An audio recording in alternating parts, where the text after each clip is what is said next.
Now it's time to welcome our first guest here at stage. Please give a warm welcome to Dominic Reed, Chief Executive of the Invictus Games Foundation. Please welcome. Thank you, Franziska. Ladies and gentlemen, good morning. It's great to be in Düsseldorf for the 6th Invictus Games. And to say a few words to open this, the Invictus Games Foundation Conversation. Now, the Games offer us all a wonderful opportunity to come together in person as a community. We do it every 2 years, and for the nations, for the competitors, for team staff, and very importantly, for the family members who support them and share their journeys of recovery and rehabilitation. This is a really important moment. And with Colombia, Israel and Nigeria joining us for the first time this year, we really are a global community with representation from every continent, and we have far-reaching impact. And today's IGF Conversation, which is entitled Enabling a Home for Respect, provides just such impact. The emphasis will be on reinforcing the links between military and civil society in every participating nation from which the teams are drawn and from which their members give such significant service to their nations.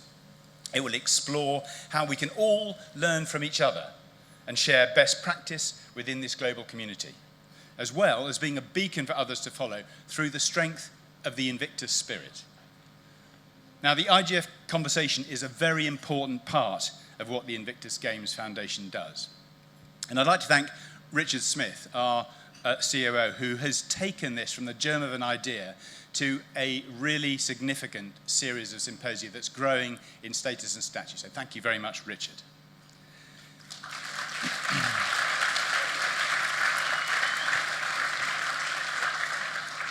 Not only does it cause best practice to be shared, but it's also powerful in initiating important research. And today, we are delighted to launch Wendy Dorrestein's invaluable research on the vital influence of the Invictus Games on both competitors and, of real importance, on the families who play such an important but often understated role in the process of recovery and rehabilitation. And I think there are wider messages here for society in general on the power of the family unit, and we are very proud to be a part of that work. So I offer my sincere thanks to Franziska and to all our speakers for being a part of today. We're delighted to be joined by Brigadier General Jörg Ahrens and Brigadier Duncan Wilson for the closing panel. They will share the observations that they bring from the Warrior Care Conference, which took place earlier in the week, and of which the Invictus Games Foundation is so proud to be a partner. We're also very grateful to our sponsors, the Armed Forces Covenant Fund Trust, Better Up, Fisher House Foundation, ISPS Handa, Monster, and of course, Boeing, the presenting partner of the 2023 Invictus Games in Düsseldorf. Without their collective support, none of this would be possible. So now it gives me great pleasure to hand over to Linwood Ham, the Director of Military and Veteran Affairs at Boeing. Linwood.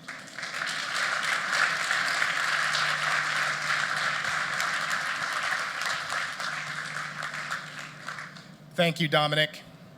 Good morning, everyone, and good morning out there in live stream land. My name is Linwood Ham. As Dominic said, I lead Boeing Company's Military and Veteran Affairs. It is an honor for me and our company to be the presenting sponsor for Invictus Games 2023, A Home for Respect. It was an easy answer for the call for us to be the presenting sponsor, because this is who we are and this is what we do. And what do I mean by that? Of 160,000 Boeing employees around the world, over 20,000 are veterans, and those veterans have families.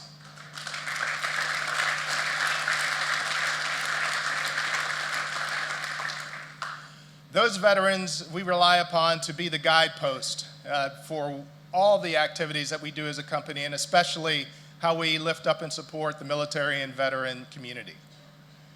In that regard, the company takes action. Over the last 5 years, we have contributed to nonprofit partners over $70 million in 3 important areas: helping veterans and their families transition from uniformed life into the civilian world, rehabilitation and recovery for issues and events that they know and those to come. Finally, and a point that Dominic made earlier, helping veterans find their mission purpose and connecting with civil society to continue the important conversation about what it means to serve and what it means for a community to lift them up. This convening, this conversation, like many others, is a wonderful way in which all of us can share best practices, understand who's doing what, connect the dots. And we're so happy to be here today. We can't wait for the conversation, and we can't wait to continue the collaboration throughout this week, and most importantly, the day after and the day after. Thank you very much.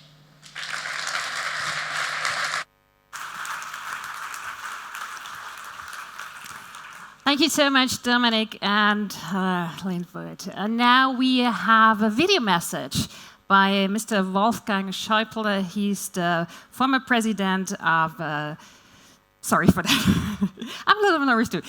So he's the former president of the German parliament. Ladies and gentlemen, hosting the Invictus Games here in Germany is a clear commitment by Germany to the effort and service of all soldiers and all other emergency task forces for our country, for our freedom and for peace. Especially now when what we never expected is happening, a war in Europe. After more than 70 years of peace, the almost unthinkable happened. And so we too need to reconsider the role and setup of our own military, become clear about what we stand for and how we can defend our democratic values. It's exactly these shared values that unite us. And the Invictus Games also stand for these values. Thus, with the Invictus Games in Düsseldorf, we want to offer a dignified setting that appreciates and recognizes the sporting and military commitment of physically or psychologically injured soldiers to an appropriate extent, in the spirit of a home for respect. We want to show respect for all participants of these competitions and their relatives, for their lifetime achievements, their service in the military, and especially for how they deal with their fate, the strong will and the discipline which many face their changed life situation. The fact that they are now competing against each other and training together in a sporting competition sends a sign of strength and hope. With this in mind, I wish all of you a fair and exciting competition at the Invictus Games 2023 in Düsseldorf. These were the words of Wolfgang Schäuble, former president of the German parliament. And now it's time for our first panel. And the headline of this panel will be sharing best practice within the home of the Invictus community. What does it mean? It means we want to talk about the fact that nations are facing new and changing needs in their recovery and rehabilitation. And we want to talk about how Invictus community might be able to assist in facing these new challenges. And I would like to welcome two guests here up on stage. The first one is Colonel Andrei Kirch. I hope I pronounced it right. He comes to us from the Ukraine. He's head of military medical clinical treatment rehabilitation center in Kiev, Ukraine. A warm welcome.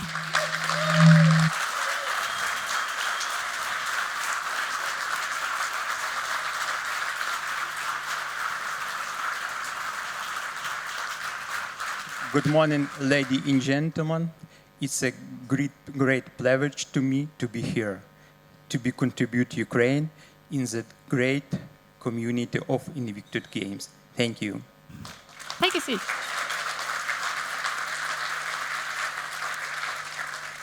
And our second guest, we had at least a little time to chat before we meet up here. It's Marie-Agnes Strack-Zimmermann, a deputy leader of the FDP and member of the Bundestag. And warm welcome as well. Great to meet you. It's a great honor. So it's good to have you here. And yes, we want to talk about your work, your person. So maybe you can introduce yourself with some sentences. My name is Andrei Kih. I'm head of Military Medical Clinical Treatment and Rehabilitation Center. And it's a 10-kilometer distance from Kyiv.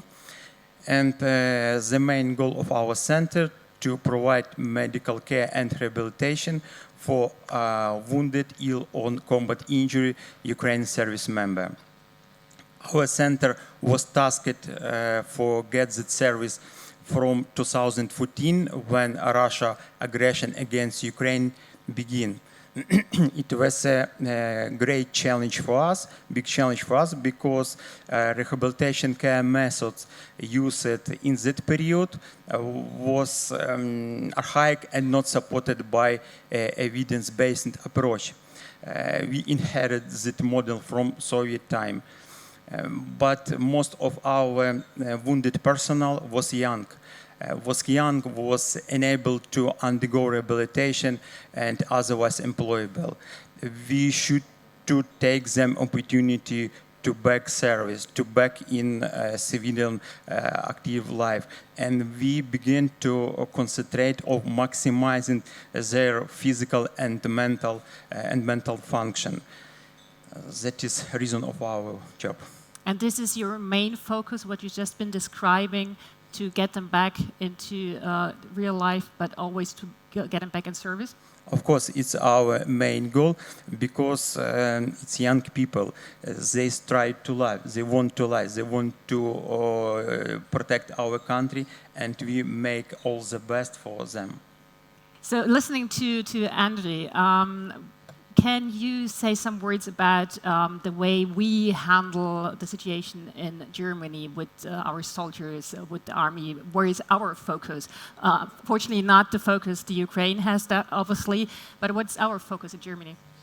First of all, it's great that you are here. I mean, it's not only my hometown, Düsseldorf, but the Committee of Defense accompanied this moment for 5 years, and it's really great. Welcome to Germany, welcome to Düsseldorf, and you see the sun is shining. It's great that you are here.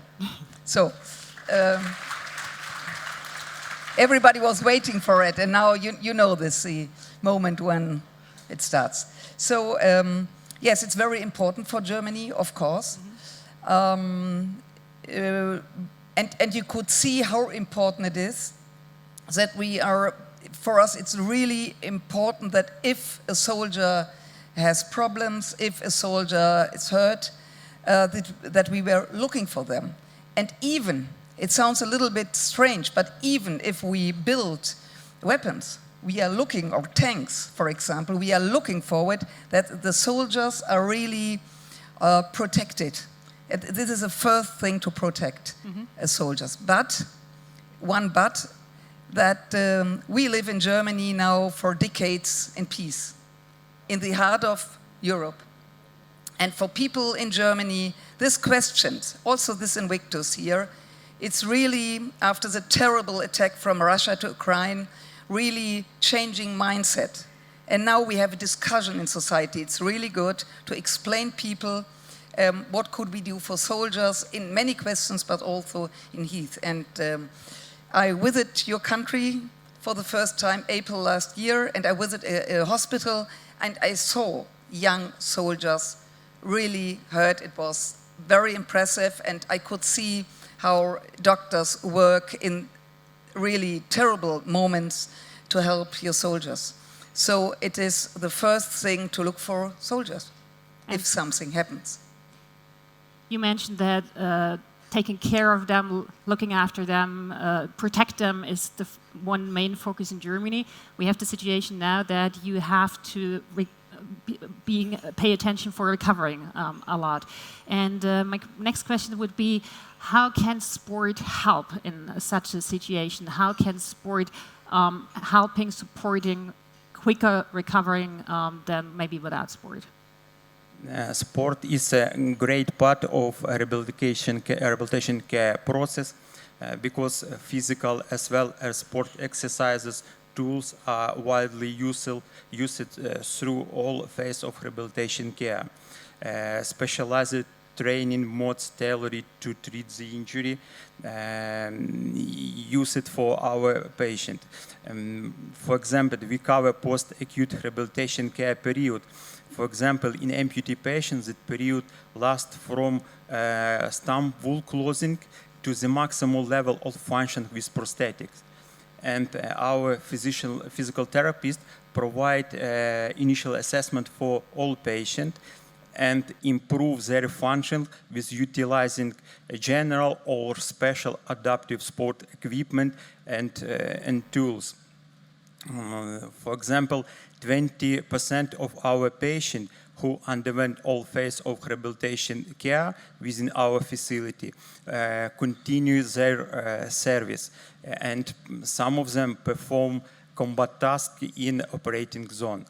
And some of our patients was included as a part of a national Invictus Game team which represent Ukraine in Haga. For example, one story of life, military member Maxim, who is 27-year-old. Since 2014, he has been a service member, and in October 2018, during combat mission, he received seriously blast injury with traumatic below knee amputation. Immediately after beginning wounded, he main goal to be a part of Invictus Game team. Another, his main goal was to return to duty. And it becomes true because incredible power and hard work. Maxim completed his treatment and rehabilitation in 6 months and back to military service. After a few months, he was included in national Invictus team and represent Ukraine in Haga. He took part in 100-meter race and wheelchair basketball. Currently, he continues his military service. What a great story. Thank you for sharing.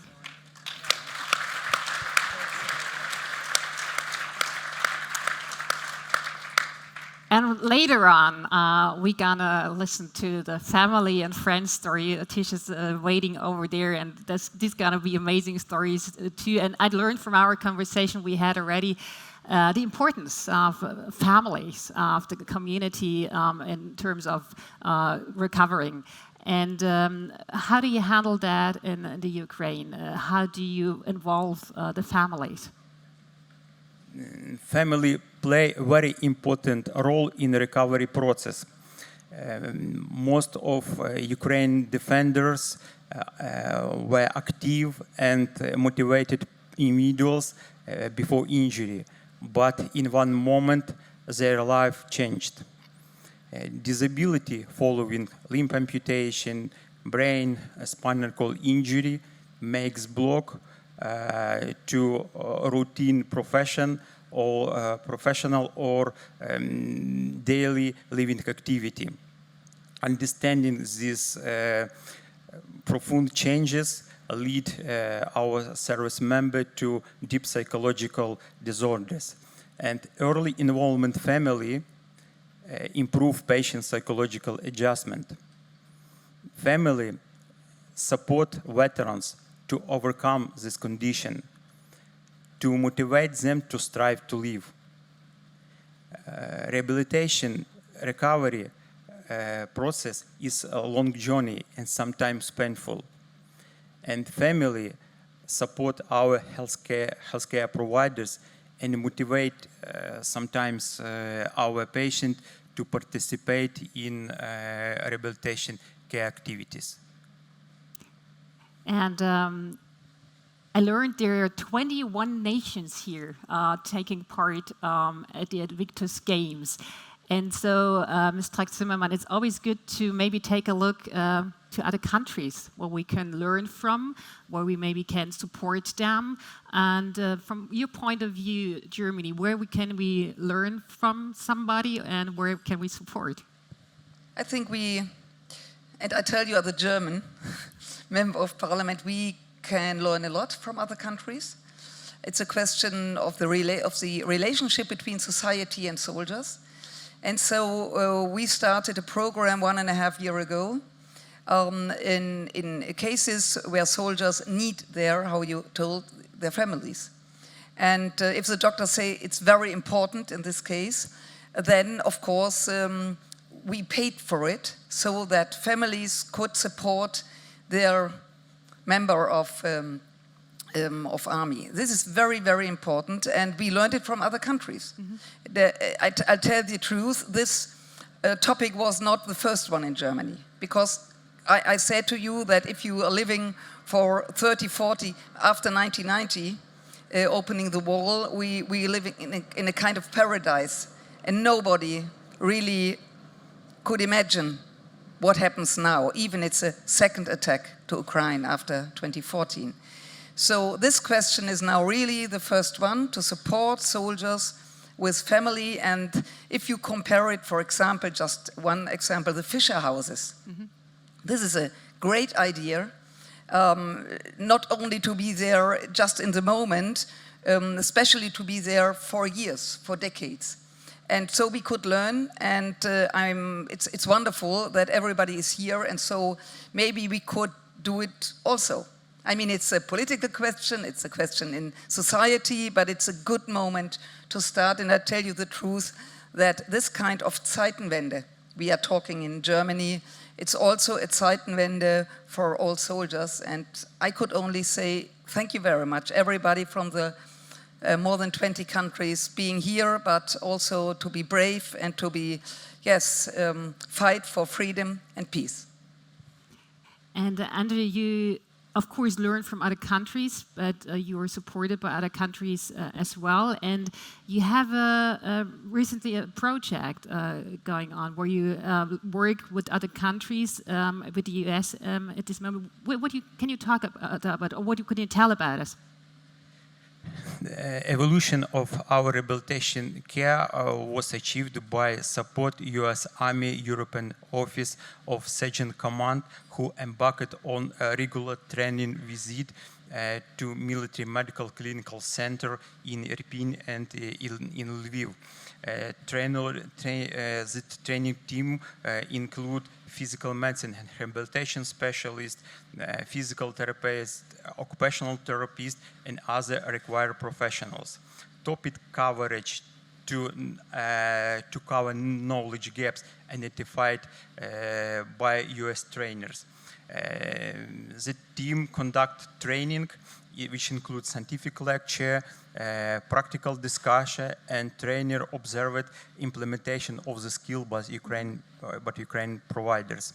Every day for us cost many of lives and health of our defenders. The number of wounded personnel who need long-term rehabilitation and assistance is only increasing. And within the military medical command, we development conceptual project how to enhance our rehabilitation system within Armed Forces of Ukraine. And that conception was presented during the meeting of chiefs of military medical services, NATO countries, armed forces. And Major General Hodges, who is Chief of Military Medical Service, United Kingdom Armed Forces, and Chair of the Committee of Chief of Military Medical Service NATO countries, approved that project. And during that project, we want to create 5 rehabilitation centers in different regions of Ukraine. It will allow our wounded defenders to receive qualified rehabilitation care closer to their home. That concept, that project will be executed by coalition of nations with Great Britain in lead. And our facility, Military Medical Clinical Treatment and Rehabilitation Center, is a facility when the project will begin. And let's take a look maybe into the future, because we've just said we are facing new challenges in terms of rehabilitation. So what both of you believe are the most important challenges? What challenges you're facing at the moment? What's the most important one? Our challenges is overwhelming number of injured, wounded in combat action service member and lack of rehabilitation care facility. And example of in Invictus game community is very important for us, because it's big family uniting people with incredible story, internal power and resilience, how that people increase their function, enhance their capability after becoming wounded or injured. Invictus Game is a good example for family member, how to support veterans, how to grow their relationship together. And Invictus Game Invictus Game experience is important for local community, how to support veteran, their family, how to bring people together, utilizing collaborative power of sport. So I'm very delighted Ukraine is a part of this community. And talking about challenges, you mentioned already it's a Zeitenwende, the changing times in Germany. What do you believe are the challenges in terms of recovering and rehabilitation we are facing it? First of all, we need more money.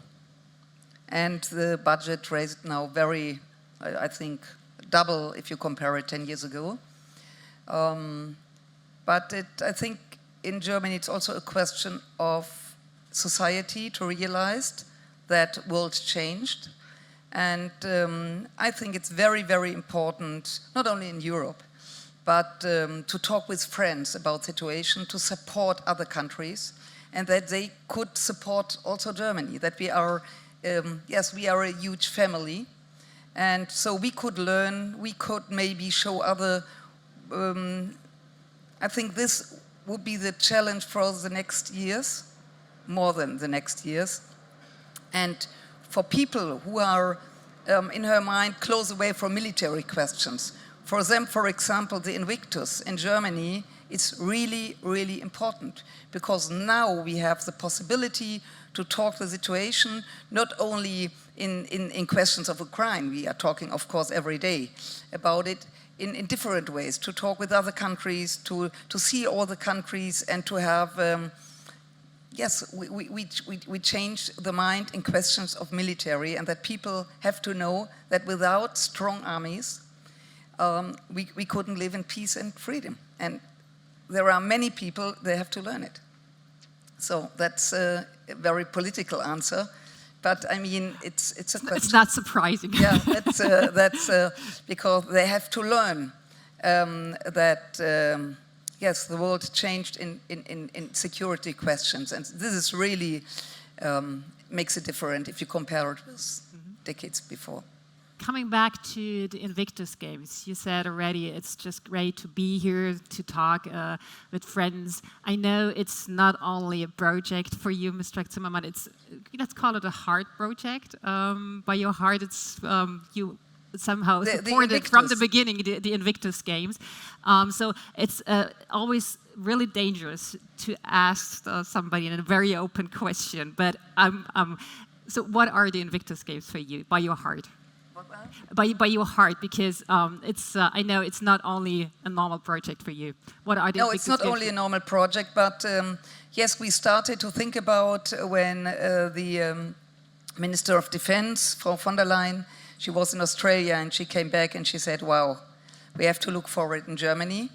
And it was a process, because we have, but in a good way, discussion in Parliament, I mean, and of course nearly everybody in the Committee of Defense said yes, that would be a great idea. But it's first you start with an idea, And then you could see, I mean, you know, I'm just say, yes, we have to do it. But other works, so thank you very much for everybody. I know that the Bundeswehr, they did really a good job also, the city and everybody, no names because I will forget the most of them. Yeah, it's really a hard project, and I'm very happy that many our colleagues will come today and the whole week. Member of Parliament, different parties is also very important. It's not a question of party, it's a question of yes, hard, and to see that it's really, really, really good for the world that Germany is now taking part in this big community. So it's really great. Andrew, last question for you.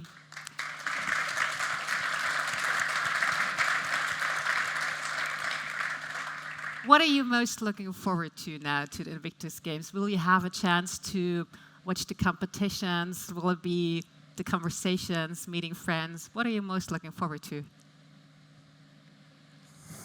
Most important for me, it's a good platform for making relationships. A good platform how to support veterans, because that people and their family sacrifice their job to protect country and all democratic values. Supporting veteran is a very important thing to every countries, and Invictus Game community experience is very important for Ukraine, and I believe we will build home of respect for Ukraine veterans. And I'm very delighted Ukraine is a part of Invictus Game community, and I want to say glory to Ukraine and glory to all nations who support Ukraine in this situation. Thank you, all nations. Thank you for invitation for me here and possibility to represent Ukraine. It's great to have you here.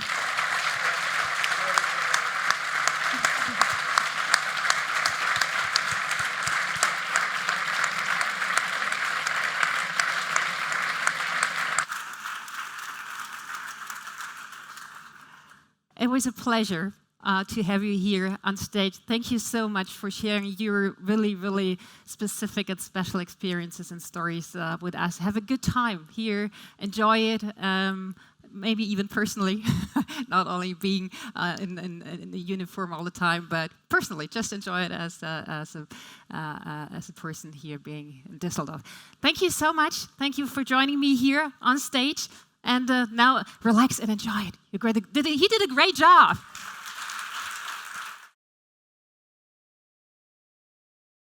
We have guests here with the wonderful tea stoves right in the middle from the Fisher House. And now we're going to have the stories and everything good about friends and family, what it's all about and what it means to the family. So please, a warm welcome to our guest and Tish.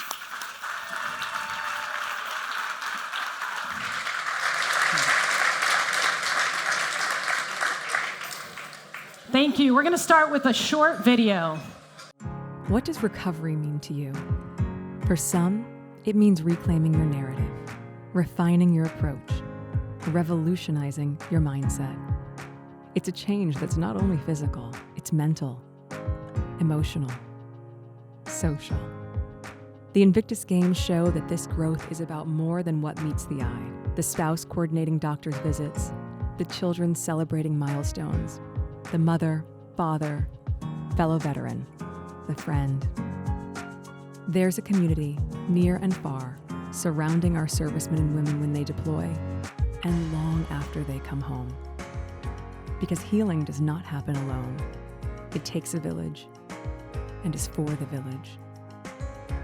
And one of the most essential parts of the process is having people surround you who understand. To grow as one unit, to achieve limitless potential. To remind us above all else, in this international family, no one gets left behind. Because this is Invictus. We are Invictus. Together.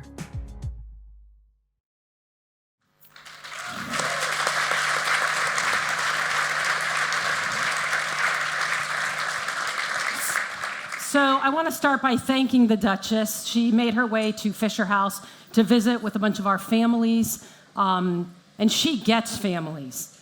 She is the spouse of a veteran. She has 2 small children, and she knows what it means to be a family, and she knows and understands these families. So her incredible commitment to the family program, we are grateful for, and her continued efforts to ensure that they get the recognition that they need as well. So thank you. It's been almost 10 years of Invictus Games. It's pretty amazing. We've been to 5 different countries. We're on our 6th now. Over 2,500 athletes have competed. Over 5,000 family members have been with us. And now almost 23 countries representing the journey and our collective story. At the end of our conversation in The Hague, we left off at the family panel with one very clear message. Families are not optional, they are critical in the recovery journey. Family is about connection. It's about supporting one another and accepting the imperfections and differences that exist. Great families don't just happen, they are built. And if you look closely, you'll see a tiny and brilliant light that's burning in the hearts of our competitors and all of their families. And that light will not go out because the spirit and resiliency of our community has never been stronger. And so today we have an amazing panel who is going to help us to look at and better understand not only the transgenerational impact of trauma to the family unit, but also the healing impact that these Invictus Games has had on their lives. As for all of you in the audience, thank you for being here. I know that you're committed, you're passionate, and in some cases, maybe you're just curious to understand what this is all about. Regardless, I want to remind you that this is our collective journey. We are all on this journey together. So let's meet our panel.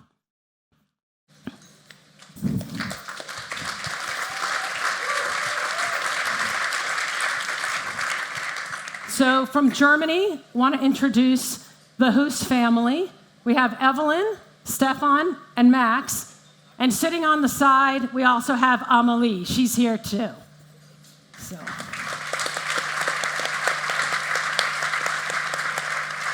And from the United States, we have the Kawada family, Garrett, Joey, and Casey, representing all the kids in the family, here with us today.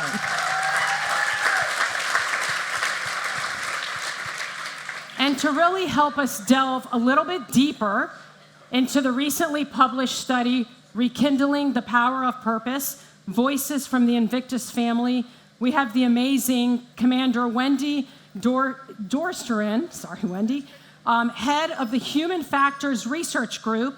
She's part of the National Police, and she is an active duty military member as well. So thank you.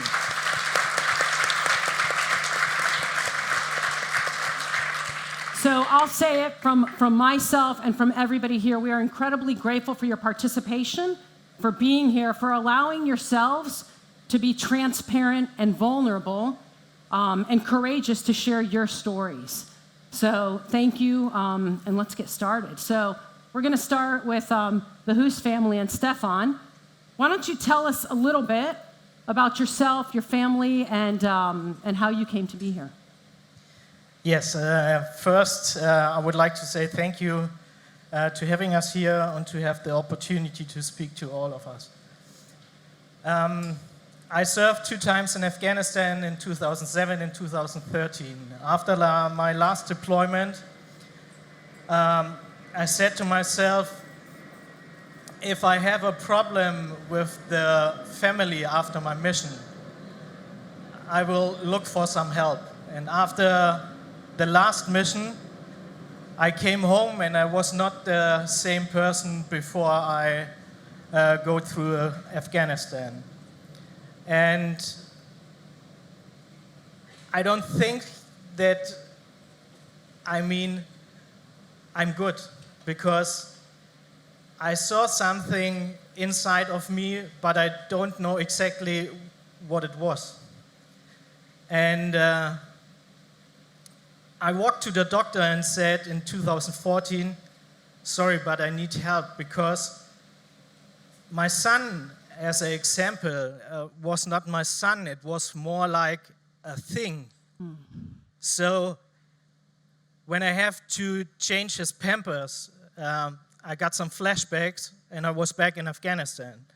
And that was the part for me to looking for help. So, Stefan, you recognized you weren't the same person. And Evelyn, we talked for a while. We had a great Zoom call. And Evelyn talked about that and what she noticed. So why don't you talk a little bit about your experience and the impact that that was having on you? When he came home, I don't realize that something is wrong with him. I thought everything is right, and after his holidays, he goes back to work.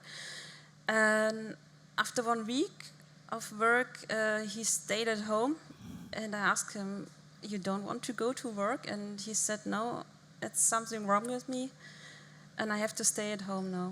And then we realized, okay, something happened with him, and yes, the time after, I noticed that he is very angry and lazy, yes. And we have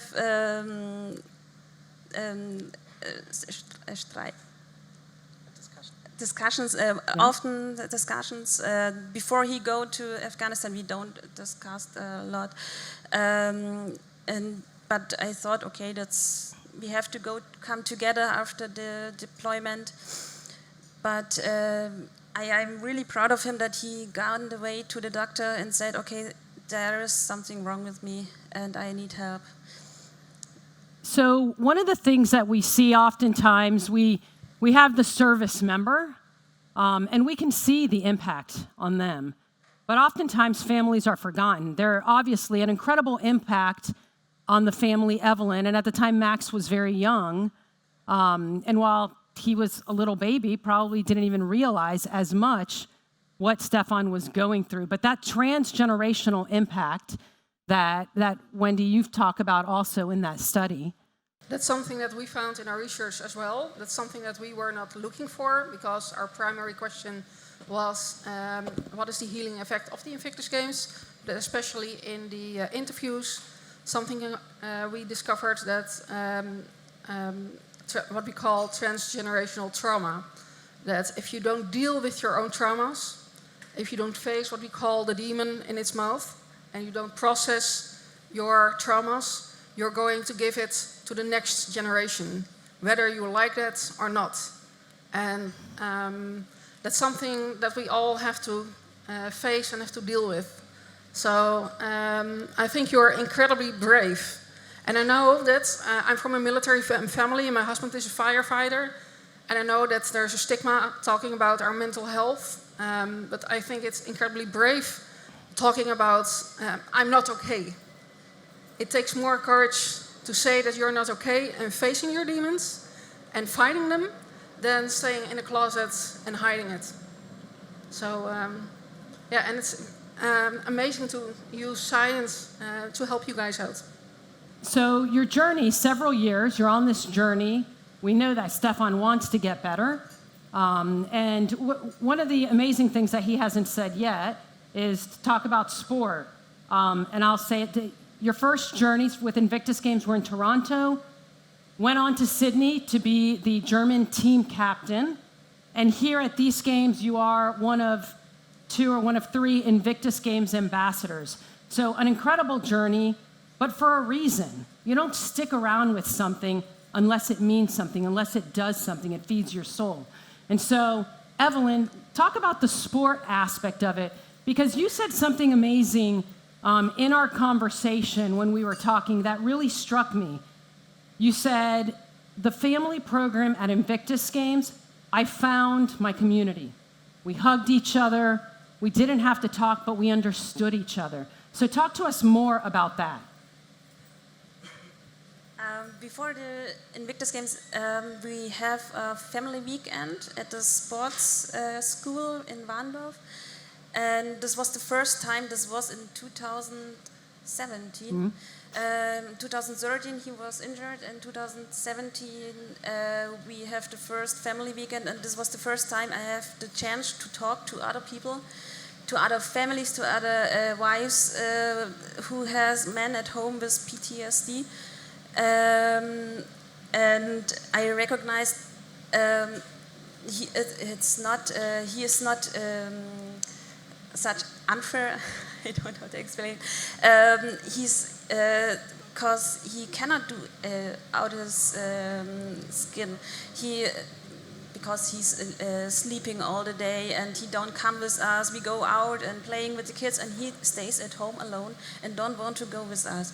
And at this time, the first time I realized it's not his. He has no opportunity. It's not because he's unfair to us. Because he's ill, and I understand this illness, this PTSD, because I hear from other women talking about their problems, and I think, oh, okay, yes, that's the same problem. Yeah. we also have, and we can talk about, and it was really good for me. And there are, from this weekend, I have friends, and later in September, we go to the Invictus Games, and there is a really family. We also have now really heartful friends, and I can call them, I can talk to them and ask them. So they understand you. Yeah, they understand. They've walked the same journey you have. Yeah. And that community, which really is even more so like family. You have more family now. You don't have to explain anything. You only go to the people and talk to them, also the other nations, and you have the same background. And nobody what's wrong with you because you're in this position. You're only a person and want to talk to other and have fun and enjoy the time together. So the games for you have also been very impactful. Yes. And for your family. Stefan, tell us, you told me a great story. You were going up an escalator, and what Max said. Yes, in 2017, we walked up some stairs, and there was a competitor from Great Britain in front of us. And Max said to me, Dad, look at this guy. And I looked up and saw, okay, he's from Great Britain, he's also a competitor. And I looked down and I saw he lost his leg. And I said to Max, this guy was also on a mission and something happened to him. And he said to me, no, Dad, look at the other leg. And I looked and I saw the Invictus Games logo. And he said to me, I don't mean that he lost his leg. I mean the Invictus Games logo. And this is what we can learn from kids, because we have another view in the community of people with sickness or illness. And if you have a dad in a wheelchair, for example, and the kid wants to play football with his dad, he finds a way to play football with his dad. And we are the older guys, they're thinking, no, you're in a wheelchair, you can't play football anymore. And this is what we can learn from kids, because they will find a solution to do something with us together if you're sick or if you're ill. So and this is the best example for me to show the great side of the Invictus Games. Amazing, yeah.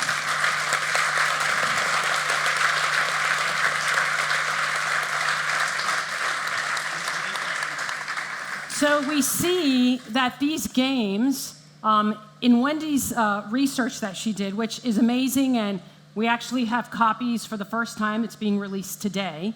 Encourage all of you to take a look at it. But she discovered something really special about the Invictus Games, something that kept coming through, and and she called it the golden formula. Tell us about the golden formula.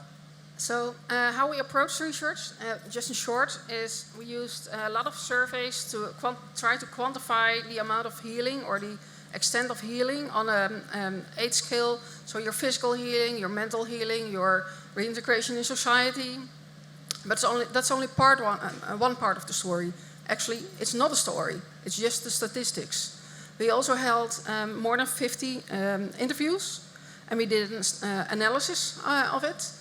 And we were looking at those incredibly beautiful and touching interviews. And there were what we call red threads, so commonalities in it. And we thought, that's the answer. That's why the Invictus Games worked. And we called it the golden formula of the Invictus Games. And why do these games work? And it's because the Invictus Games offer a goal for people, a reason, and it's flat as that, to get out of bed. A reason to get out of bed. I don't have to like it, I just have to do it to train. It offers people a purpose again, a meaning of life. Sometimes, as cruel as that, to stay alive. I have a purpose again. I lost my purpose when I got wounded, and I have a purpose again. And the most important one, I have a sense of belonging again. And all of you, and all of us actually, as military, as police officers and as firefighters, when we started the service, we were people designed to be part of a community. That's why we started being part of the military in the first place. And when they got injured and were sometimes being ousted of that community, that was the hardest part of being injured, losing that community. And the Invictus gave that community and that family back again. Thank you. That's amazing. So we're going to talk to the Kawada family now. Garrett, Joey, and Casey. So Garrett, why don't you tell us a little bit about just, your story, how you ended up here. 28 amazing years in the military. Actually, I want to also say that Joey served as well. So 2 service members actually up here, veterans. And go ahead, tell us about it. Yes, so I did 28 years in the Air Force.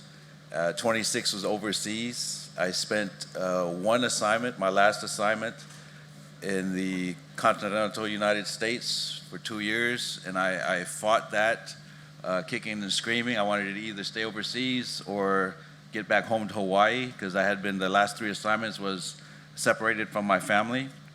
But the assignments personnel made me go, and I just happened to be at the right place at the right time, basically. I was stationed in New Mexico, and I had a ruptured brain aneurysm, and the neurosurgeon there at the University of New Mexico Hospital had invented this device that ended up saving my life. The rupture was in an artery, so it just filled my skull with blood, and had I not had the device, I wouldn't be here talking to you right now. And as I said, I was unaccompanied, but when I woke up several days later in the hospital, my wife was there, my middle son was there, and my father was there. And my wife, I've been basically attached to her hip since 2016. And I used to live my life at 100 miles an hour, and after the aneurysm, that came to a complete stop, and it just changed my life completely. I went into a deep, dark place, and I didn't want to do anything. I pretty much thought life was over. I was lazy, got fat, out of shape, and my wife forced me to go to my first adaptive sports introduction, which ultimately led me to making the Invictus team last year. And it pulled me out of a dark place. Like we said, gave me a new sense of purpose, sense of hope, and I'm back to training all this. I feel like my full-time job now is just to train. I work out every day, and this is my job. So, Garrett, you told us about that, but Joey, so from the family perspective, your side, it wasn't so fast, right? It was a long, painful process. Garrett had kind of shut himself out. You had to figure out what was going on. Tell us more about that and getting to those games. Yes, so his injury took place back in 2016, and he didn't get introduced until 2019. So there was a 3-year gap there where I didn't know what our future held. This wasn't what we had thought about when he would retire. We had wanted to travel across the United States and do a lot of stuff, but fate had other plans. But like he said, he thought his life was over. He felt no purpose anymore. And just like she was saying, I felt like I was alone. There was nobody that I could really talk to who would understand maybe what I was going through. I was doing my best to try and, pull him up, get him excited about life again, but there's only so much that I can do. And in 2019, like he said, I forced him to go to an adaptive sports event, and from that point forward, it pretty much changed his life, and it changed our life, because then once I saw him getting excited and doing stuff again that he really enjoyed, then of course it got me happy and excited, and it really saved not only his life but our marriage as well. And I'm happy to say that, because next month we will have reached 30 years of marriage. That's amazing.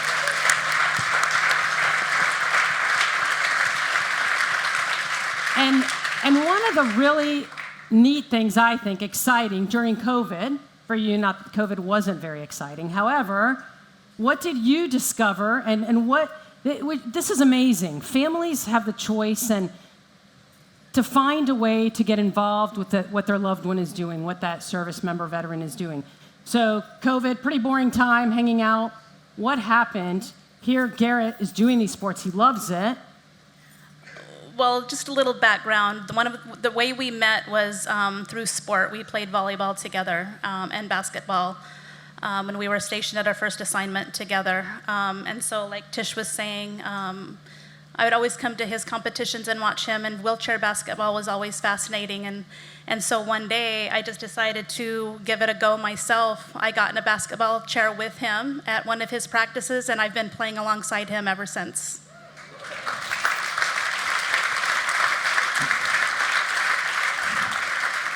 So watching that sport transcend the family, absolutely amazing. And so we are excited. We need to get a spouses team out there, right? So Casey, at the time of your dad's aneurysm, you were a senior in high school, right? And yeah? I was freshman in college. Oh, freshman in college, sorry. But one of the things that we talk about also when these traumas occur is parentification, right? Where the child takes on the role of the parent. Talk a little about that. Parentification is where a child, well, the name, it's in the name included, where the child takes on the role of the parents, either instrumental by taking care of medication, taking care of the groceries and other stuff, which might be innocent, but often so is not so innocent, but also in an emotional way. We call it emotional parentification, where the child is becoming trustee and the confidant of the parents. And it can be traumatizing and a burden for the child, and a burden in terms of hindering the development, healthy development of the child. So, Casey, in your case, what were some of the things that, as a result of this happening, that you began to do? Yeah, so I guess to help out my mom, just like driving my dad to appointments, picking up food, grabbing groceries and stuff. It kind of, I dropped out of college just because I didn't know what to do, and then also I wanted to be close to my dad to, kind of be there for him and help out with the family, just stuff like that. So his involvement in Invictus Games, as time goes on, he gets more involved. Your role, I would venture to say, became a little bit less of what you were doing before. How did that impact you? Yeah, it felt good to see him get some sort of independence back. He does all of his training mostly by himself. I mean, he plays basketball with my mom too, but it looked really good because he figures out ways to, he's super resilient in figuring out ways that he can train by himself to make it easier, like throwing bowling pins that are attached to a fishing pole and reeling them back in so he doesn't have to go grab them. But just stuff like that. It looked really good to see, and then it also took some stress off of me to have him be more independent in that way. And congratulations to you. You just recently graduated from college? Yes, that's correct. Yeah, congratulations. Yeah. That Thank is you. Yeah. awesome. And so I think what's important to see is that transgenerational impact is real. Whether you are very young or whether you're older and able to drive and do different things, whether it's an emotional part where you're supporting your mom, dad, whoever, saying it's going to be okay, we're going to be okay, or you're running those errands, whether it's children or we talked even a little bit about your parents, right, Stefan, who his parents will be here later this week. And still trying to understand and understand what PTSD means and what it is, and to be able to be here and witness that even more. And one of the things, Garrett, that you mentioned in your family that was not an option was quitting, right? Yeah, so my parents are very athletic also, and they're, especially my mom, she's very, very competitive. And I was raised to never quit. And I wanted to be that example for my children and my family that, no matter what, you can always find a way. And when I reflected, by me quitting before Joey forced me to go to the adaptive sports, it wasn't setting the right example. I was just laying down and rolling over and just quitting. And this new purpose, it allowed me to be the example that I wanted to be for my children. That no matter what obstacle comes in front of you, you can get over that. You just got to try. You can figure out some way to get it done. And as my son was saying, I find out different ways to train on my own, just to make it easier, and so that I can continue to train. Because out in Hawaii, we don't really have any coaches out there. Everything's by Zoom, and with the time change, I can't make these Zoom calls, so I figure things out on my own. That's just what the example I wanted to show for my children also, and it's generational. My parents never let me quit. I'm not quitting anymore, and same thing. He went back to school, got his degree. My oldest son got he's a second-year pediatrician. My middle son's also in the Air Force, and so same thing. They don't let anything stay in their way. So. Awesome, thank you. And really amazing, the study, Wendy, that you've done, that we've pulled just 2-3 different little aspects of the study out of it. But I've known this for 10 years because I'm about the lived experience, right? I'm not a scientist. I don't do the numbers. That's not my expertise area. But when I see the impact in one person and know that a change has been made, that's enough for me. But now to be able to tie it in with real fact, evidence-based numbers here, we're really able to show what these Invictus Games are really doing. So amazing. Thank you for what you have done there as well. And I will say, we had Wendy come out to Warrior Games also and do some studies as well and interviews and talk about an exhausting study in that every time Wendy and her colleagues interviewed a family, she was reliving their story with them again and again. But that theme of growth, that theme of positive impact, that there is nothing greater than being a part, having that sense of belonging, that community, having that goal and purpose. So truly this golden formula is a lot of the magic that's come out of this study. Okay. So I want to say thank you to all of you for being a part of this panel. Your story's amazing. To see the impact of how far we've come with Invictus Games, where we are, and that will only continue. We'll continue to conduct more studies, more interviews as we proceed. And tell us a little bit about that next step. Okay, my team and I will be conducting the research again this year, a different type of research. We'll be focusing on the question because the Invictus Games are only available for what we call the happy few. And the question that we have now is this golden formula transferable to other situations? So can the MODs in each country or the Invictus Games organize other events with a similar effect?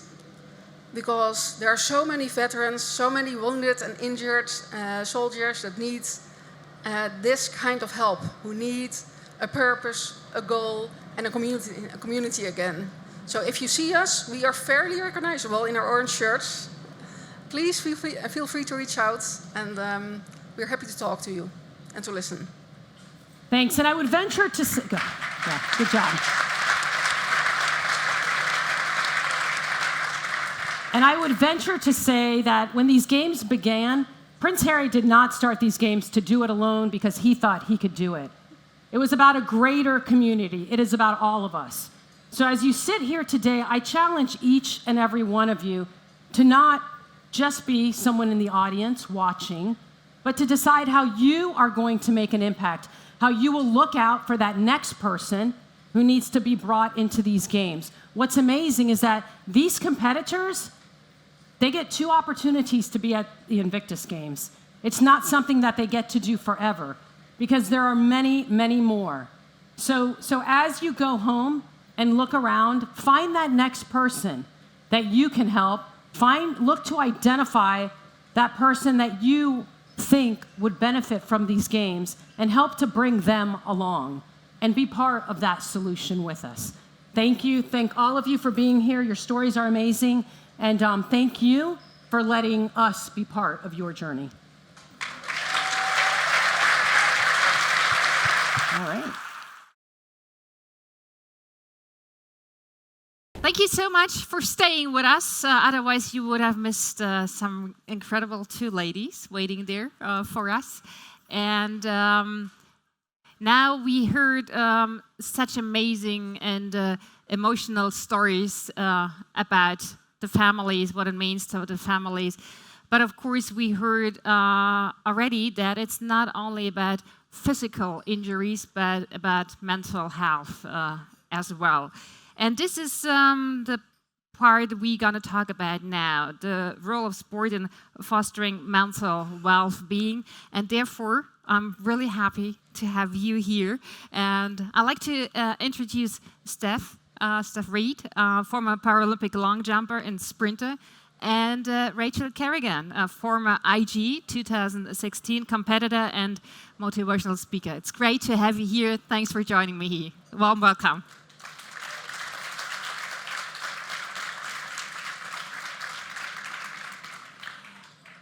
Just like I said, we want to talk about your stories and what you learned to overcome injuries in many ways, in physical ways, but in the mental illness ways as well. But maybe let's start to maybe you can tell us a little bit. Maybe Steph, you would like to start with tell us a little bit about you, how you became a Paralympic medalist, my respect, and yeah, what did you do to be comfortable again after your injury with your new? So I probably should start by saying that I don't actually have a military background, but I was fascinated just listening to Wendy and your golden formula, just seeing how there's so much similarity in the recovery process. And so my original dream was to be an international rugby superstar. That was what I wanted to do. And it actually looked like there was a shot at this dream coming true. And then one day, when I was 15, everything changed in an instant. I was up at a friend's cottage, and we were out tubing, and unfortunately, there had been a miscommunication between the driver and the spotter, and the driver had no idea that I was in the water, and I was run over by the boat and got caught in the propellers and had severe lacerations to my right foot and to my lower back. And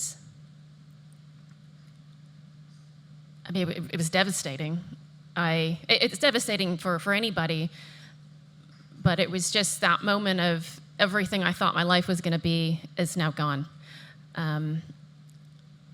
How am I supposed to play rugby if I can't run?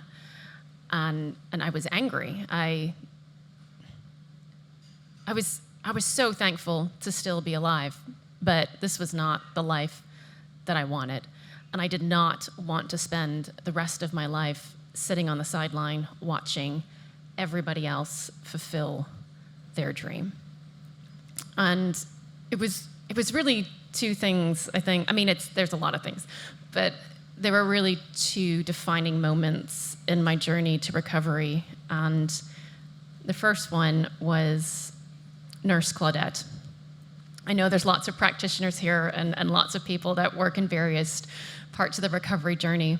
And you can have an incredible impact. 7 days after my accident, Nurse Claudette walked into my recovery room, and she had breakfast, and I looked at her and said, I don't feel like eating today. And I closed my eyes, hoping that she would just, get the hint and leave. And then when I opened them again, she looked at me and she said, Stephanie, really kindly, but very firmly, Stephanie, it's time. It is time to move forward. Others have, and you can too. And I was shocked. And to be honest, a little bit angry. I mean, I had just had a life-changing accident, and I felt like, I had earned my pity party. Thank you very much. But she was the first person who actually walked in and expected something better from me than moping. And that was a spark. And I think that possibly when Wendy was speaking about community, that's something community offers, that spark. You have to want to keep fighting. You have to want to get better. You have to want your life back. That doesn't mean that the rest of it is then easy. Everything about my life was different. The way that I looked, the way that I felt about myself, the way that I felt about disability, so many questions, including, do I still matter as much now that I'm disabled? Can you still have a really great life if you don't have a perfect body or you don't have perfect health? And sport was one of the things that answered those questions for me. Sport was the first time. I used to always, cover my legs. If I wore trousers and walked, you probably wouldn't know that I was an amputee, but I was faced with this issue of, actually, I really want to run. And if I want to run, I need a running blade. And if I want a running blade, there's no hiding that. And it was, do you know what? I found something in sport that I cared about more than what people thought of me. So who or what brought you to sport? Because you just mentioned the nurse, really important person. So then we had this moment where it started from. Let's say this was the moment where it started from, but how did you end up? You've been a sporty person, but of course there's a huge difference between your actual goal, being a superstar in rugby, pretty cool, by the way, and now, having the opportunity of Paralympics, because we had heard so many stories here that not suddenly or by coincidence or whatever, Invictus Games showed up in their lives here. So how about you? How the new sport came into your life? The truth was, when I went back to school, and my school coaches were amazing, but the truth was I was terrified to go back into sports. And I played volleyball and basketball, and they were all like, it was the autumn, come back, come play, and I didn't want to because I knew I wasn't going to be the same athlete that I was. And in my head, it was just going to be this constant comparison to the person that I was, and I was constantly going to fall short, and that was the real struggle for me. And so, to be honest, I kind of just let sport go. This was in 2000 when the accident happened. People didn't really know about parasport, and I kind of just accepted sport probably isn't going to be a huge part of my life, but I still had that outlet, and I still needed, that I loved working hard towards a goal. I loved competing, and so you just kind of have to find a different way to put that. And initially, that fell into academia and even things like joining the trivia team, which was still a fun competitive experience, not quite the same as rugby. And yes, I wasn't very cool in high school. But there were other things. Life is bigger than that. And then it just kind of happened that sport fell back into the mix. But I had to be really clever about what I picked because I wanted something.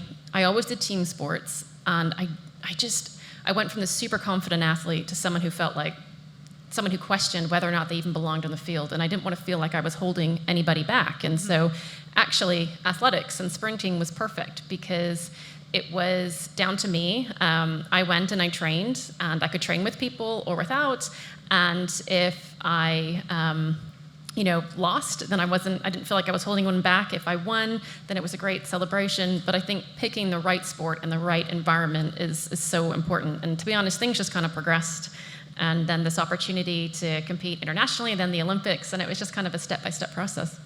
And looking at you, telling your stories, seeing this glow in your eyes, so you're really an athlete. You still are. I can feel, how it empowered you, the sort of sport. Sport, I think, is amazing. And actually, the thing is, and when you become disabled or you acquire a disability, I don't think you have an option except to become an athlete if you want to maintain the same quality of life. So, for example, me as an amputee, if I just want to keep up with my peers, the research varies, but for example, it costs 25% more energy.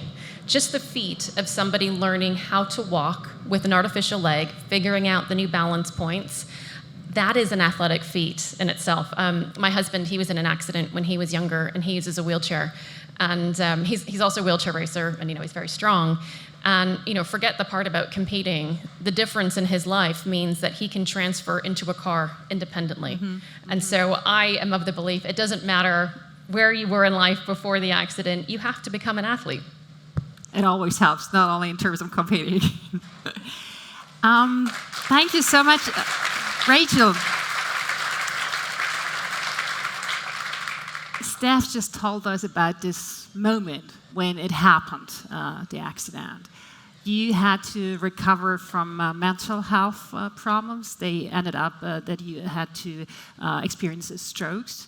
And is there a moment like Steph just told us in your life where you had to realize, okay, I'm sick, I need help, I'm not the person anymore, and I'm some sort of having an accident, although it's a mental one. Is there a moment where you had to realize that I'm sick, I have to change something? Yeah, I had a couple of opportunities for that, actually. So when I got out of service, I was medically discharged when I got back from Afghanistan. And I actually went into civilian life, and I was working quite successfully as a project manager and contract administrator within heavy industry. Was, earning six-figure salary, doing really well. But then noticed there was something not quite right, and I couldn't put my finger on it, and I didn't have people that realised there was something wrong. And the moment for me came, I was sitting in an office in a meeting, and the walls started closing in. I ran out of that office, got in a car and drove into a tree. So that was a big moment for me, and that's when I realised, okay, there's something not right, and I got some help and support there. But as part of that, I lost everybody. They all left, and it was just my daughter and I. And I went through dealing with mental health, all the things that come with it, I had 3 suicide attempts, and I was on 40 tablets a day just to get through the day. I became severely agoraphobic, couldn't leave the house. My daughter at 8 years old became my mum. She did the shopping. She made decisions for me. She got my medication. I couldn't do anything. She'd say to me, "Mum, what socks do you want to wear?" And I would literally just break down. That was too big of a decision for me. And so she did a little bit of research and found the Invictus Games. And she said to me, she's probably my hero. She believed in me when I couldn't even believe in myself, and actually helped me move forward. And I tried out for the games thinking, this isn't going to make a difference, but I'll give it a go. And went and competed. And of course, I wasn't one of those competitors that won medals. I was the one in the back. I was Success is not always about winning medals. It's not. And the biggest moment for me, and the reason I say the games saved my life, I was going down on myself again and going, you know what? This is just horrible. I've come here. I've totally flunked. I don't deserve to be here. What am I doing? It seemed to me to be another affirmation that I just wasn't good enough and that life didn't, I didn't know where I belonged anymore, or my dreams had been taken away. And I went for a walk and I came across a race, and it was a 100-metre sprint. So I thought, I'll just watch this and then, I'll work out a way to go home and, I'm disappointing everyone again, that sort of thing.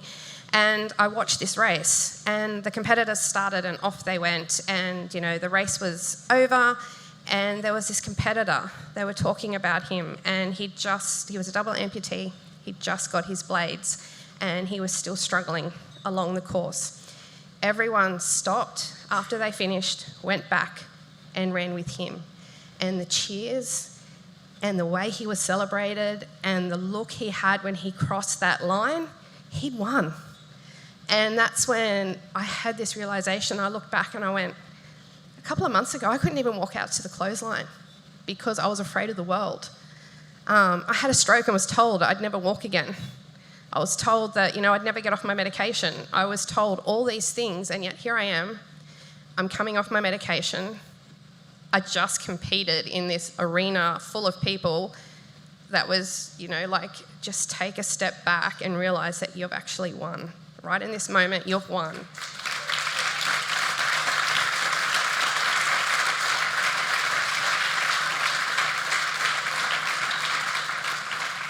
And for me, that wasn't the end of my journey. So many of us, we want to get to the games and we want to compete, and it becomes the pinnacle in everything that we want to do. And for me, I look at it, and it was the start of my chapter. It was the start of my journey. It was the start of that self-discovery and that movement forward. And it had one of the biggest impacts on my life because, as I said, agoraphobic. I only had my daughter in my life. I didn't have anybody else. She didn't have anybody else. And we found our family. We found people who knew us, who supported us. They're friends that I still have now from different countries all over the world. And they celebrate everything you do. And if you fall down, they're there to catch you. And that was just life-changing for me because I couldn't trust myself. I couldn't believe in myself. And all of a sudden, I had all these people that were just there for me. See, and you're still part of the community, although you're not our participant anymore in the Invictus Games. But you're stuck into this community and can't get out anymore. No, I think it's a part of my DNA. Because when I came back from the games, I walked into an eviction notice. That's one of the things that people don't realise, that when you come home from the games, real life hits. And you have to draw on that strength that you had from the games to keep moving forward. And I've been so blessed. I was ambassador in 2018. I got to go to The Hague as a coach of one of the competitors and a family member. And now I work for an amazing company, Boeing, and I'm here with them. So I'm seeing it from so many different angles. And every time I've come to the games in a different capacity, I've learnt something about myself. I've learnt all these different lessons that have helped propel me forward to get to that next part in my journey. And it was actually when I was in The Hague that I found out that I had a job with Boeing, which was just really, really special. And giving you a structure and a life after retiring. And I believe retiring was for you, I wouldn't call it a problem, but a challenge as well, because we've been talking about, I think military and sports somehow has something in common. It gives you structure. You know what to do next Friday, 3 o'clock in the afternoon. And all of a sudden, and I can refer to myself because I used to be an athlete, having this really clear structure, and then you retire, and then you have 24 hours you have to fulfill by yourself. Hopefully sensible. And so I believe this was a challenge for you as well after retiring. Yeah, it was. So I retired from professional sports a year ago, and it's really disorientating because I was always kind of known in the sports circle as this person who was, really well organized and, could plan. And then I realized, actually, no, my whole life has just been planned for me on 4-year cycles. And I would get up in the morning and it was just like, I can do anything today. I have no idea how to make these decisions. I don't know what's important. For so long, all that was important was that number. Like it was so clear cut. I knew what success looked like, and now I didn't know any of this. And you're just floating in this abyss thinking, oh my goodness, like what am I gonna do? So I knew regardless, sport, it was still going to have to be a part of my life. And I think I've been thinking a lot about this, and I think the reason why sport is so amazing is because it is this one area of your life where it's clear and there are rules and you can practice how you want to be in real life. It's just, it's almost like real life in sport, but the consequences are less, and so you can almost use this to learn and then transfer it over. And I mean, we speak a lot about sport and winning and gold medals and what that looks like. And it's interesting now just to see how sport has become a part of my life. I don't know how many are from the UK, but I go to Parkrun now, which is it's a community 5K event that takes place every Saturday. And my goodness, the nerves that I feel when I go to Parkrun are the same as when I was in a Paralympic final. I'm like, oh, Stephanie, get a grip on yourself. But it doesn't matter it's about what it means to that person. And it's a fact that I've trained and I want to go out and deliver. And even the other sport that I picked up was figure skating. And so when you pick it up in your mid-30s, the reality is you're going to be in lessons with 8-year-olds. And my goodness, that is, they're That's just quite brave. I know, and you can just feel them all looking at you like, who is this strange old lady with an artificial foot? But again, I go to do the exams, and everything is still there, from the nerves to the satisfaction. And the satisfaction that I get, I don't need all the extras, I don't need the crowds. What is still left is amazing. But also, I think this is now the time when I'm really experiencing the power of the community of sport, because it's different at an elite level when it's your job. But last Saturday, I was at a park run, and I didn't really want to go, but I went anyways. And I was chased down by this lady in the parking lot whose son was considering an amputation. And you just think, and we had, it was 2 minutes to the start, and I said, look, we're going to have to exchange numbers because I cannot do this justice right now. But I just think the power of sport, the power of giving you a reason to get out and communicate, and especially, look, as an adult, it's really hard to make friends. And sport is the answer, I think, to friendships and community and just getting a perspective outside of you. I have bad news. We're already at the last question, although I could talk for you forever. But let me ask you one last question. I think we all realize it has been a long journey for both of you to be here, to be as the person you are right now here. What would you say? Are you most proud of, looking back at your journey, being the person you are right now? Maybe the relationship to your daughter, 20 years old now. I don't know. What is it? I don't think I can really put my finger on it. I think the relationship that I still have with my daughter, she's my best friend, is probably one of the things I'm proudest of. But you know what? I'm really proud of myself. I look back on my journey, and all these people kept telling me, this is how good your life's going to be. You're going to be on tablets for the rest of your life. You're never going to work again. You're never going to walk again. You're never going to do this. You're never going to do that. And I had so many people telling me and defining me by my mental health, by some of the physical challenges that I had, that this is what your life is going to be. And through my daughter and some other amazing mentors that I met, I challenged that. I said, why? Why does this have to be as good as my life has to be? When I had my stroke, I made a goal to work for Boeing. And I just went, I am going to challenge everything. I'm going to see. And I often say to people, and they think I'm a little weird, is that I'm actually very grateful for everything I went through. I'm really grateful for the journey that I've had. I am actually grateful to have PTSD, which sounds a bit funny, I know, and especially if you're in the early part of the journey. But it is a part of me that I use to fuel me forward. I'm no longer stuck by being defined by the label that it is. I am me, and it is a part of me that makes me strong. It tore me down, but it let me take a step back and go, this is who I am. This is who I want to be. I learnt to love myself. I learnt to know that, you know, there's all these challenges out there, but if I face every single one of them and go through that fear factor, who knows what life is going to be like. I had this goal when I joined the military to always be in the military. I had this path set out, and all of a sudden it was ripped away to a point that I didn't recognise myself anymore.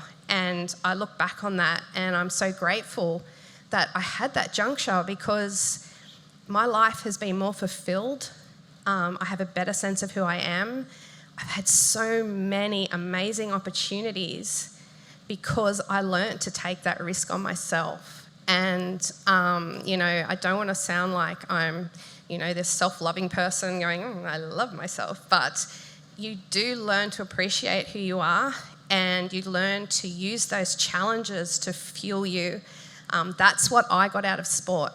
When I was under the bar, my brain was clear for the first time. It wasn't racing all the time. And I learnt to put all those emotions that fuel us to either be stuck where we are or to move forward into that bar. And I went, if I can do that while I'm lifting, why can't I do that in life? So I use everything I feel. I still struggle every day. It's not easy. But instead of being stuck in that woe is me, I go, okay, I'm feeling this today. Next challenge, accepted. I'm going to get through this. And then, so I'm proud that I was able to do that. And I'm obviously very, very proud of my daughter, who is my hero. So I can add it.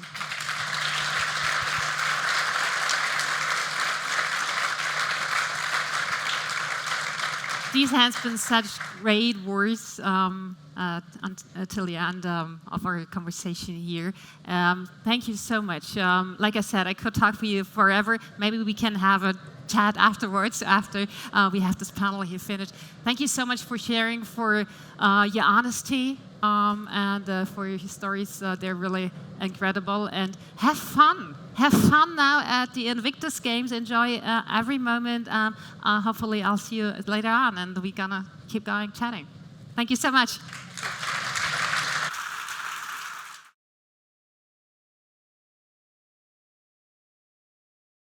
And now we almost at the end of our conversation here. We are heading to the closing panel, and there we have guests up here, or will be guests up here. They already been to the Warrior Care Conference, and now we have the chance to build the bridge from this conference here to the IGF Conversation. And I would like to welcome here Mr. Jörg Ahrens, and maybe you introduce yourself, because I still struggle with all your titles, to be honest. So a warm welcome to Mr. Jörg Ahrens and Mr. Juken Wilson.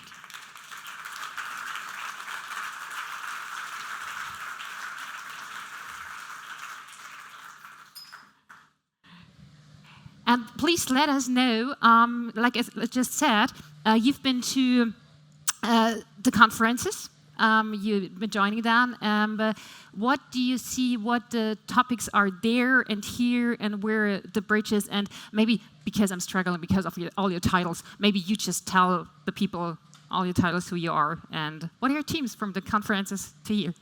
Okay, maybe first, I hope I can remember all the titles. These are not so many as you think. At the moment, my profession is the Commissioner of PTSD and mission-related disabilities.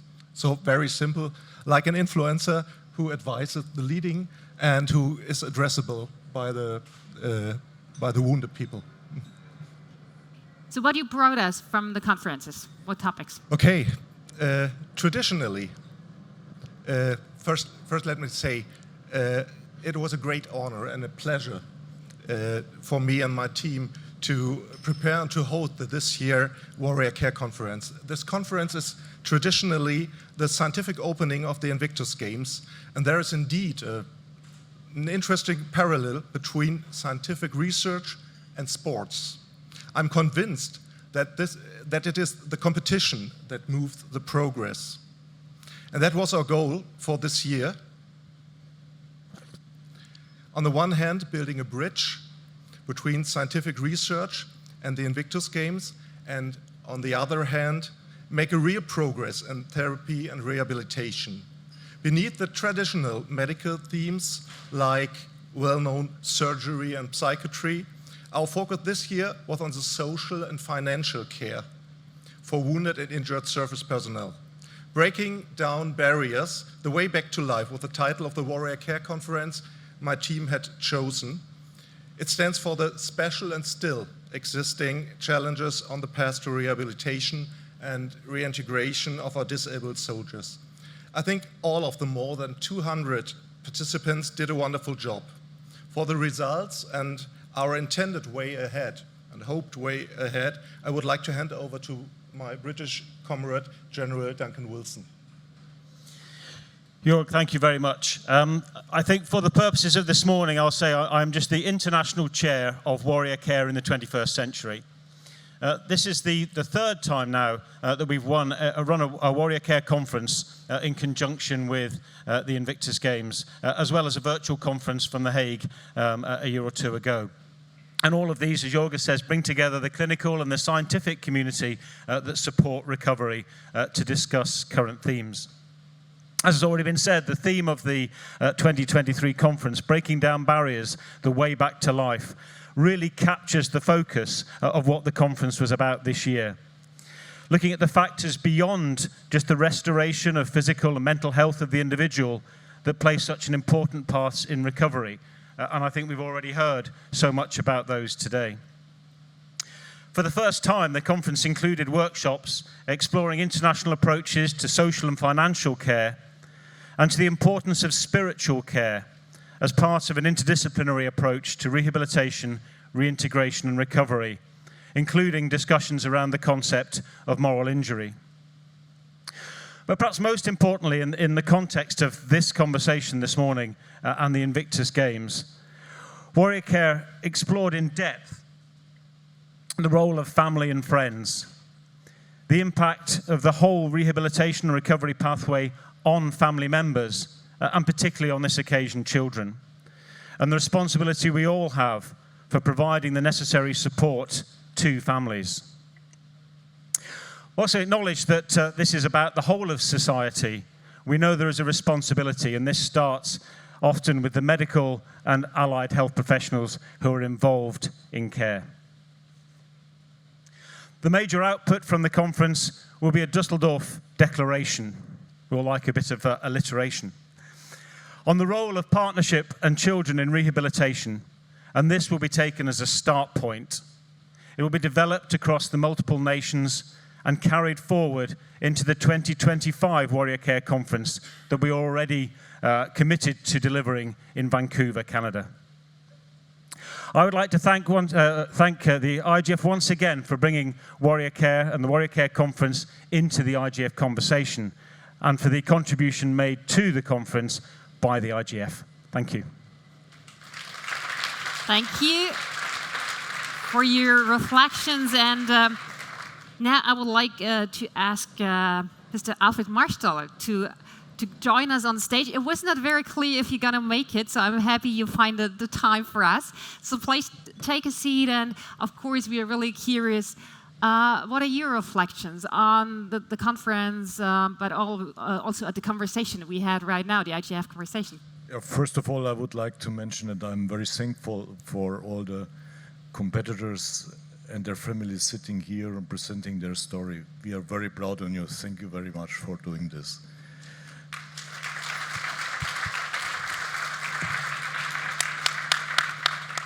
So, Franziska, the idea was 2 or 3 years before to bring the Warrior Care Conference and the IGF Conversation and the Invictus Games together, and I'm very thankful that this happened this week. We have had a wonderful conference with great discussions, a lot of people very interested.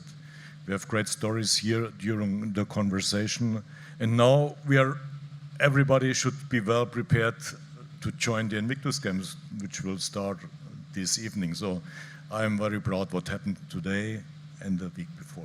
Thank you. Thank you so much. And now I'm looking for Richard Smith. He was there? Oh, there we go. I thought you left us. I don't believe so. Richard Smith. No closing panel without you is just possible. So tell us, Actually, can I ask you a personal question? How do you feel now? Because I know it's been a lot of work to make this come true, and it's just started, but how are you at the moment? Thank you, Francesca. I said the same in The Hague with Connie last time. I was very privileged to serve for 31 years in the British Army. To be able to come back, and I have to say, as an infantry officer, so let's not get carried away. But after 31 years, to be able to come back and give something to this community makes me so proud. And it just makes my career, puts it into perspective, hearing the stories. And then from The Hague and Connie to Alfred, who I've worked with really closely, and Alfred's team, it's amazing. It's just amazing to see everyone here, the excitement, what's been built. I couldn't be prouder. Thank you so much. And I believe, and I hope this was a good opening for the days ahead of us, because it's just started. And I know the competitions are going to start. Hopefully the parties to keep continued, because yesterday I've seen some parties already, so you're party people, that's good to know. I'll have fun. Thank you so much, gentlemen, for being here on stage. And now, who wants to have the last words to send everybody to the Invictus Games? Francesca, if I may, how do I possibly sum up a wonderful morning and also a wonderful week with the Warrior Care Conference? I think just a number of themes have struck me. The first is the sense of community, and community can be from nations, the 21 nations here, and with 2 others who can't be with us, and how we can all contribute. I only met Andre earlier this week, a friend for life. I mean, how we can all just empathize with the challenges of Ukraine, and how we as an Invictus community can help Ukraine was the first one, I think. Obviously, the community of competitors, and then a theme which has come out time and time again is the importance of families. And it's come through, and it just strikes so clearly. The video clip, I was just really struck. It takes a village, and it's for the village. That, to me, is what it's all about, the sense of community. Listening to Joey Joey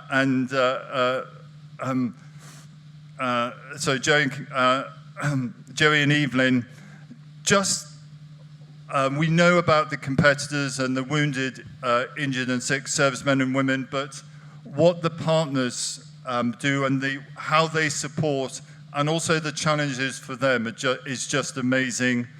And then the children, the 2 stories we heard, again, that sense of community. The story from Max about Max and the UK serviceman and the tattoo on the leg of that Invictus community. I think we all, our hairs just rose on the back of our neck. Again, that's what it's about. And Casey, your story of how you supported Garrett was just amazing. Then the power of sport, which came through so clearly from Steph and Rachel. And then the power of Invictus and Wendy's amazing report. That golden formula, it sums everything up of reason, purpose, and a sense of belonging. And then, if I may, just to finish on a theme which binds together the Invictus Games Foundation, the IGF Conversation and the Warrior Care Conference. It was a theme which came across from the Warrior Care Conference from Dr. Andre Leeson. And he just described to me, again, you can tell as an infanteer, I need it simple. I need it's got to be really simple for me. You could have an impairment, and an impairment might be a disability. You can deal with a disability through sport, through your life, your work-life balance, through help and medication. The key thing is to stop that disability becoming a handicap through barriers. And we can all play a part in breaking down those barriers, and the power of sport and the power of Invictus absolutely has that ability to break down those barriers and stop it becoming a handicap. And then just finally, a massive thank you. A thank you to all the speakers. A thank you to the team who put this on. Stefan, please, those of you my German friends, please forgive my pronunciation, and Stefan as well. Stefan Wusthoff and his team who have put all this together, this amazing venue for us. Stefan, thank you. Stefan, and then from the Invictus team, the amazing Caroline. Everyone knows Caroline. And most importantly, everyone knows that Caroline's in charge. But also, but also to Sam and Paul, who have worked so hard to put all the communication, the videos together, the unsung heroes, Sam and Paul. And then finally, Franziska, to you. Thank you so much for the way you've moderated today, and Tish for panel 2, but for both of you, but Franziska, thank you. You've just grasped what we're all about so quickly. It's just been a wonderful morning. Thank you. It was my pleasure and my honor. Thank you so much. Thank you.